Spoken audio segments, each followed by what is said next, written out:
መንግስት የሀገር ውስጥ አምራች ኢንዱስትሪውን በፋይናንስ ያግዛል ያለውን ህግ በቅርቡ እንደሚያወጣ ጠቅላይ ሚኒስትር አብይ አህመድ አስታውቀዋል። ጠቅላይ ሚኒስትሩ ይህንን ያሉት በሀገር ውስጥ ኢንዱስትሪ ምርቶች ላይ ከፍተኛ መነቃቃትና የገበያ ትስስር መፍጠሩ በተነገረለት አራተኛው የኢትዮጵያ ታምርት የ2018 ኤክስፖን ባስጀመሩበት ወቅት ነው። ከሚያዝያ 25 እስከ 30 ቀን 2018 ዓ.ም ድረስ የቆየው ኤክስፖ ሰዎች የሀገር ውስጥ ምርቶችን የመግዛት ባህላቸውንም አሳድጓል ነው የተባለው። ይህንን የሳምንቱን አብይ ጉዳይ የትኩረታችን ቀዳሚ አድርገናል። ዳግማዊት ደረጀ እንደሚከተለው ታቀርበዋለች። የኢትዮጵያ ታምርት ንቅናቄ የአምራች ኢንዱስትሪውን ዘርፍ በሀገሪቱ የኢኮኖሚ እድገት ውስጥ ያለውን ድርሻ ከፍ ለማድረግ በዘርፉ የሚታዩ ዘርፈ ብዙ ማነቆዎችን በቅንጅት በመፍታት የሀገር ውስጥ ምርትን ለማሳደግ፣ የኤክስፖርት ገቢን ለመጨመር፣ የገቢ ምርቶችን በሀገር ውስጥ ምርት ለመተካት እንዲሁም ለዜጎች ሰፊ የስራ ዕድል ለመፍጠር ታስቦ በ2014 ዓ.ም የተጀመረ ብሔራዊ ንቅናቄ ነው። ይህ ንቅናቄ በተለይም በውጭ ምንዛሬ እጥረት፣ በጥሬ ዕቃ አቅርቦትና በመሰረተ ልማት ችግሮች ምክንያት ስራ አቁመው የነበሩ ወይም የማምረት አቅማቸው ተዳክሞ የነበሩ 937 ኢንዱስትሪዎች ወደ ምርት እንዲመለሱ ማድረግ መቻሉም ይገለጻል።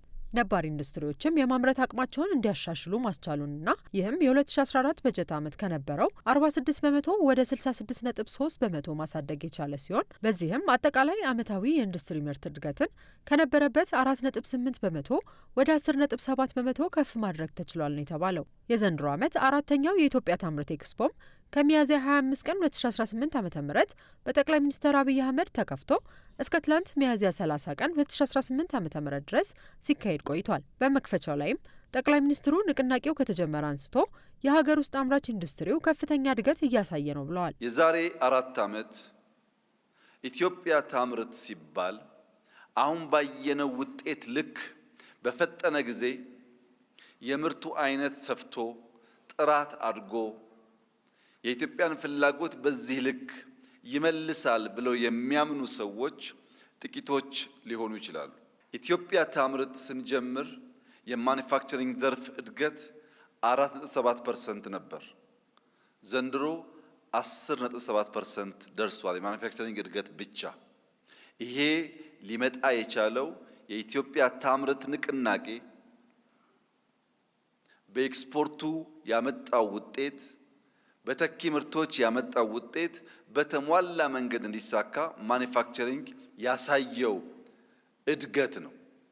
ለምሳሌ በተኪ ምርቶች ብንወስድ ባለፉት 4 ዓመታት ከዚህ ቀደም በውጭ ምንዛሪ እናስገባ ከነበሩ ምርቶች መካከል 14.5 ቢሊዮን ዶላር ገደማ ኢትዮጵያ በሀገር ውስጥ ማምረት ችላ ተክታለች። የኢንዱስትሪ ሚኒስትሩ መላኩ አለበል በበኩላቸው የገቢ ምርትን በመተካትና የሀገር ውስጥ አምራች ኢንዱስትሪዎችን በማሳደግ ባለፉት 9 ወራት ውጤታማ ተግባር ማስመዝገብ መቻሉንም ገልጸዋል። የማምረት አቅምን በማሳደግ ገቢ ምርትን በመተካትና ኤክስፖርት በማሻሻል የስራ ዕድል በመፍጠር ተጨባጭ ውጤቶችን ማስመዝገብ ጀምረዋል። ንቅናቄውን ይበልጥ ለህብረተሰቡ ተደራሽ በማድረግ ረገድም ባለፉት 9 ወራት ብቻ በመላ ሀገሪቱ 222 ኤግዚቢሽኖች ተዘጋጅተው 17461 አምራቾች ምርቶቻቸውን አስተዋውቀዋል። በዚህም ለህብረተሰቡ ምርትን በተመጣጣኝ ዋጋ በማቅረብ 3.6 ቢሊዮን ብር የሚጠጋ የግብይት ስራ ተከናውኗል። በአራተኛው የኢትዮጵያ ታምርት ንቅናቄ ተሳታፊ የነበሩት አምራቾችም ከአመት ዓመት የማምረት አቅማቸው እያደገ መሆኑን ነግረውናል። የኛን ስራ ለየት የሚያደርገው ስፔሻሊ በዚህ ኢትዮጵያ ታምርት ላይ ይዘን የመጣ ነው በከበረ ድንጋይ የመጀመሪያው ኢትዮጵያ ውስጥ የተሰራ ቦርሳ ነው። ምንድነው ቫልዩ አድርጎ መምጣት ያለበት? ምክንያቱም ቆዳ ነው ብለን ስንል አትሊስት ቆዳው ላይ ሃንድ ፔንት በማድረግ የተለያዩ ክሬቲቪቲዎች የኢትዮጵያን ኤስቴቲክ ቫልዩ የሚያሳዩ እንደ እንጀራ አይነት የኢትዮጵያን ካልቸር የሚያሳዩ ለውጭ ዓለም ማሳየት። ምክንያቱም ሞስሊ ኤክስፖርት ስለሆነ የምናደርገው። ከዛ ደግሞ ሪሴል ቫልዩ እንዲኖረው ደግሞ ምን እናድርግ ስንል በከበረ ድንጋይ ሲሰሩ ሁልጊዜ ዋጋቸው ያው ከአመት ዓመት ከፍ እያለ ስለሚሄድ ነገ ልሽጠው እንኳን ብቲ እንደ ገንዘብ የምታስቀምጫቸው ቦርሳዎች ናቸው ማለት ነው። ሆራይዘን አዲስ ጎማ በኢትዮጵያም ብቸኛም እንዲሁም በምስራቅ አፍሪካ ብቸኛ ጎማ ፋብሪካ እንደመሆኑ መጠን ከአነስተኛ ከ3 እግር ለባጃጆች አገልግሎት የሚውሉ በክር ጎማዎችን እያመረትን እንገኛለን። እንዲሁም በመለስተኛ ለቤት መኪኖች በተመሳሳይ ሊውሉ የሚችሉ የሽቦና የክር ጎማዎችን ለቤት መኪና አገልግሎት የሚውሉ ጎማዎችን እናመርታለን። የድርጅታችን ስም ቲኬ ግሩፕ ይባላል። ሜይንሊ የምናመርታቸው የዘይት አይነቶች ናቸው።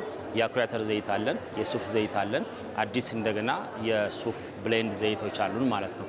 ፓልም ኦይልን አለን። እነዚህ የመሳሰሉ ዘይቶችን በፋብሪካችን እናመርታቸዋለን። ድርጅታችን አባይ ጋርመንት ፋብሪካ ነው የሚባለው። የሚገኘው ጎንደር አዞ ኢንዱስትሪ ፓርክ ውስጥ ነው።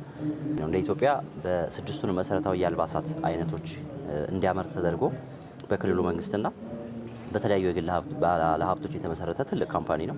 አምራቾቹ ለሀገር ውስጥና ለውጭ ገበያ ምርቶችን የሚያቀርቡ ሲሆን ጠቅላይ ሚኒስትር አብይ አህመድም ኢትዮጵያ የዛሬ 3 ዓመት 3 ቢሊዮን ዶላር ያልበለጠ ገቢ ከኤክስፖርት ታገኝ እንደነበር ገልጸው ዘንድሮ ግን ገቢውን በ3 እጥፍ ማሳደግ መቻሉን ተናግረዋል። የዛሬ 3 ዓመት እና ከዚያ በፊት በነበሩ ዓመታት በሙሉ ፕላስ ኦር ማይነስ 3 ቢሊዮን ዶላር ያላለፈ ኤክስፖርት ነበር ኢትዮጵያ የኤክስፖርት ገቢ ነበር ኢትዮጵያ የምታገኘው 3 ቢሊዮን ዶላር። ዘንድሮ በታሪካችን ለመጀመሪያ ጊዜ ከአቻምናው በ3 እጥፍ በልጠን 10 ቢሊዮን ዶላር ገደማ ኤክስፖርት በዚህ ዓመት እናሳካለን። መንግስት የሀገር ውስጥ አምራች ኢንዱስትሪዎችን ለማሳደግ የተለያዩ ድጋፎችን እያደረገ ቢሆንም አሁንም ግን የጥሬ ዕቃ እጥረት መኖሩን አምራቾቹ ነግረውናል። ያው እንግዲህ የቅባት እህል እንደሚታወቀው ሀገራችን ውስጥ ሊሚትድ ነው ሲመረት፣ እጅግ በጣም በርካታ የሆነ አቅም የለንም እሱን ለማምረት። ጥሩ በፋይን የሆነ ፕሮሰስ የተደረገ ሌዘር ለማግኘት በጣም ችግር አለ። ከጊዜ ወደ ጊዜ የሱ ችግር በጣም እየባሰ ነው። ድሮ አክሰሰሪዎች ነበር የሚቸግሩ፣ አሁን ደግሞ የሌዘር ግብአት ራሱ በጣም ችግሩ ነው። እንደሚታወቀው እዚህ ሀገር ቴክስታይል ኢንዱስትሪው ብዙ ያደገ አይደለም። እንደ መንግስትም ሊሰራበት የሚገባ ጉዳይ ነው። ጋርመንት ኢንዱስትሪው ቀድሞ አደገና ጋርመንት ኢንዱስትሪው በበቂ ሁኔታ ግብአት ማግኘት አይችልም። አክሰሰሪም ፋብሪክም እያገኘ አይደለም። ስለዚህ በአብዛኛው ብዙ ጥሬ ዕቃ የሚወጣው ብዙ ዶላር የሚወጣው ጥሬ ዕቃ ለማስገባት ነው። መንግስት ይህንንና የፋይናንስ ችግሮችን ለመቅረፍ በቅርቡ አዲስ የፋይናንስ ሕግ ሊያወጣ መሆኑንም በኤክስፖ መክፈቻ ወቅት ይፋ አድርገዋል። በሚቀጥሉት ጥቂት ሳምንታት ምናልባት ወር ባልሞላ ጊዜ ውስጥ ሕግ እናወጣለን። እያንዳንዱ የኢትዮጵያ ሀብት ምን ያህል ፐርሰንቱ ወደ ኢንዱስትሪ መፍሰስ እንዳለበት በግልም በመንግስትም ባንክ ሕግ ስለምናወጣ ከፋይናንስ ጋር ያለው ቻሌንጅ እንዳለ ይቀረፋል ብዬ መናገር ቢያስቸግረኝም አሁን ግን ኢንዱስትሪው ሊያገኝ የሚገባውን ድርሻ እንዲያጣ ያደረጉ ሰው ፈጠር ችግሮች የሚቀረፉበት ሕግ ለማውጣት የኢትዮጵያ መንግስት በስራ ላይ ስለሆነ ይህ ለእናንተ ትልቅ ብስራት ስለሆነ እንኳን ደስ ያላችሁ ማለት እወዳለሁ። ኢትዮጵያ ታምርት ኤክስፖ የንግድ ትስስርን በመፍጠር ለሀገር ውስጥ አምራች ኢንዱስትሪው ከፍተኛ ጠቀሜታ እንዳለው በኤክስፖ የተሳተፉት አምራቾች ነግረውናል። እንደዚህ አይነቱ ኢቨንትም ደግሞ የሚያግዘን ለምሳሌ ሶርስ የሚያደርጉት ሰዎችም እዚሁ ኤግዚቢት ያደርጋሉ። ስለዚህ እርስ በርሳችን እንድንገናኝ፣ እንድንተዋወቅ፣ ጆይንት ቬንቸር እንድንፈጥር ረድቶናል ይሄ ፕሮግራም። ኢትዮጵያ ታምርት ኤክስፖ እንግዲህ የፈጠረልን ትልቅ እድል አለ። ይሄውም ደግሞ አምራች እንደመሆናችን መጠን ወኪል አከፋፋዮችን አግኝተን ትላልቅ ድርጅቶችን አግኝተን በእነሱ አማካኝነት ምርታችን ወደ ገበያ እንዲገባ እየተደረገ ነው የሚገኘው። የኢንዱስትሪ ላይ ያሉ ችግሮች ቶሎ አድሬስ እንዲደረጉ አድርጓል። በዋናነት በፊት የመገናኘት እንትኑም ብዙ አልነበር ከባለድርሻ አካላት ጋር የቅርብ ንግግር፣ የቅርብ ግንኙነት። ስለዚህ ችግሮቹ አድሬስ ይደረጋሉ፣ ቶሎ ይፈታሉ።